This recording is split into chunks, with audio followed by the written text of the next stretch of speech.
जब से कतर की सरकार ने 8 पूर्व भारतीय नेवी के ऑफिसरों को फांसी की सजा सुनाई है, तब से भारत और कतर के बीच तनाव बढ़ता ही जा रहा है। अपने गैस के भंडार पर घमंड दिखाने वाले कतर को आज भारत ने एक ऐसा जवाब दिया है जिससे कतर अगले कई सालों तक नहीं उभर पाएगा। बड़ी खबर यह है कि आज भारत ने ऐसे देश के साथ हाथ मिला लिया है जिसके पास दुनिया की सबसे बड़ी एलएनजी फैसिलिटी है। और कमाल की बात यह है कि भारत ने सेलिंग फैसिलिटी की करीब 30% हिस्सेदारी अपने नाम करा ली है।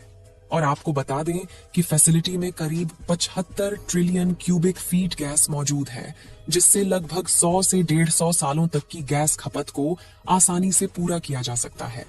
और आप इसी बात से अंदाजा लगा सकते हैं कि इसका कितना बड़ा और बुरा इम्पैक्ट कतर के ऊपर पड़ने वाला है, जो कि आज भारत की करीब 48% गैस अकेले एक्सपोर्ट करता है। पूरी डेवलपमेंट क्या है इस वीडियो में समझते हैं। भारत जिस तरह से कतर को सबक सिखा रहा है, उसके लिए वीडियो को एक लाइक जरूर करें। साथ ही इसी तरह और भी नॉलेजेबल वीडियो पाने के लिए चैनल को सब्सक्राइब जरूर करें। वहीं कतर की टेंशन को और ज्यादा बढ़ाने के लिए भारत अपने इस नए पार्टनर के प्रोजेक्ट में करीब 20 बिलियन US डॉलर की फंडिंग को और ज्यादा बढ़ाने जा रहा है। अगर गैस इंपोर्ट के आंकड़ों के हिसाब से देखा जाए तो आज भारत दुनिया का चौथा सबसे बड़ा नेचुरल गैस इंपोर्टर है। पहले जापान, दूसरा कोरिया, तीसरा चाइना और चौथे नंबर पर हमारा भारत है, जिसमें भारत अपनी 50% गैस को सिर्फ कतर से ही आयात करता है, जिसे एक साल में करीब करीब 8.3 बिलियन US डॉलर की लागत से खरीदा जाता है। और कतर की टेंशन बढ़ाने वाली खबर यह है कि भारत के ऑयल मिनिस्टर मोजाम्बिक गए हुए हैं और वहां पर करीब 20 बिलियन US डॉलर के LNG प्रोजेक्ट को रीस्टार्ट किया जा रहा है। कुछ कारणों की वजह से यह प्रोजेक्ट लटका हुआ था, लेकिन जिस तरीके से कतर अपनी हुकूमत को बढ़ाने की कोशिश कर रहा है, इसलिए इन प्रोजेक्ट को फिर से रीस्टार्ट किया जा रहा है। और करेंटली मोजाम्बिक के पास जो LNG प्रोजेक्ट है, दुनिया का सबसे बड़ा LNG रिजर्व वाला प्रोजेक्ट माना जाता है, जिसमें टोटल LNG के करीब 26% हिस्सेदारी है। मोजाम्बिक की सिर्फ 15%, जापान की 20%, जिसमें भारत की 30% हिस्सेदारी है, और इसमें 3 अलग अलग कंपनियां शामिल हैं। इस LNG प्रोजेक्ट में एक साल के अंदर करीब 12.8 मिलियन टन गैस का प्रोडक्शन किया जाएगा। इसलिए इसे दुनिया का सबसे बड़ा LNG फैसिलिटी माना जा रहा है। और अभी तो कतर से लगभग 50% गैस इंपोर्ट कर रहे हैं। साल 2015-16 की बात की जाए तो भारत करीब 62 से 65% गैस सिर्फ कतर से ही इंपोर्ट करता था। हालांकि बात करें कतर की तो भारत से इसकी दूरी थोड़ी कम है। इससे यहाँ से जब भारत गैस लेता है तो गैस भारत में जल्दी पहुंच जाती है और जो रास्ते का फ्यूल खर्च है वह भी कम हो जाता है।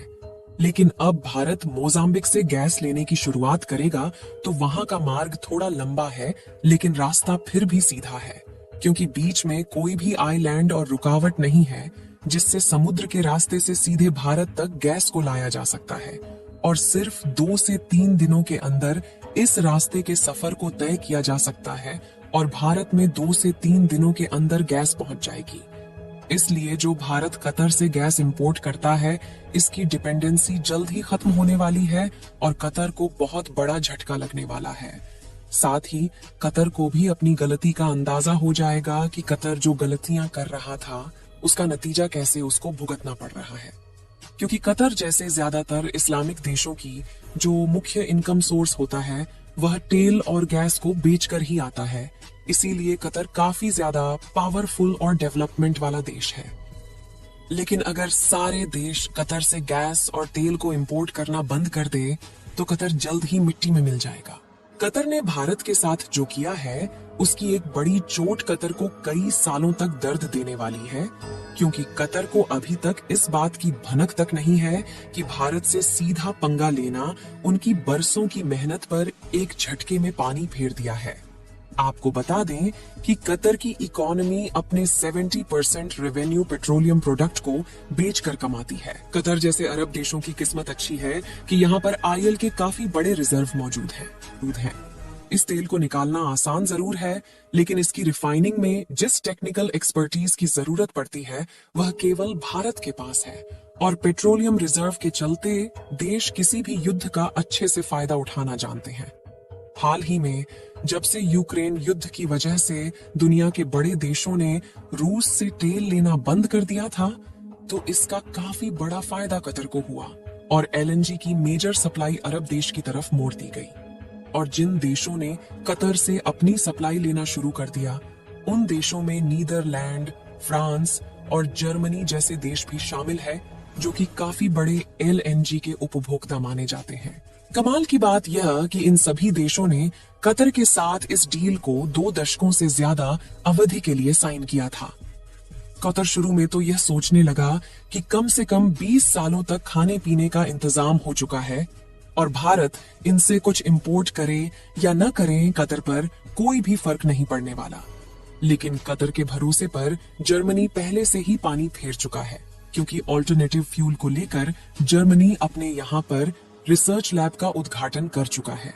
और जर्मनी ने साफ तौर पर सभी कंपनी को हिदायत दे दी है कि वह अपनी निर्भरता फॉसिल फ्यूल से कम करके हाइड्रोजन जैसे फ्यूल का ज्यादा इस्तेमाल करें।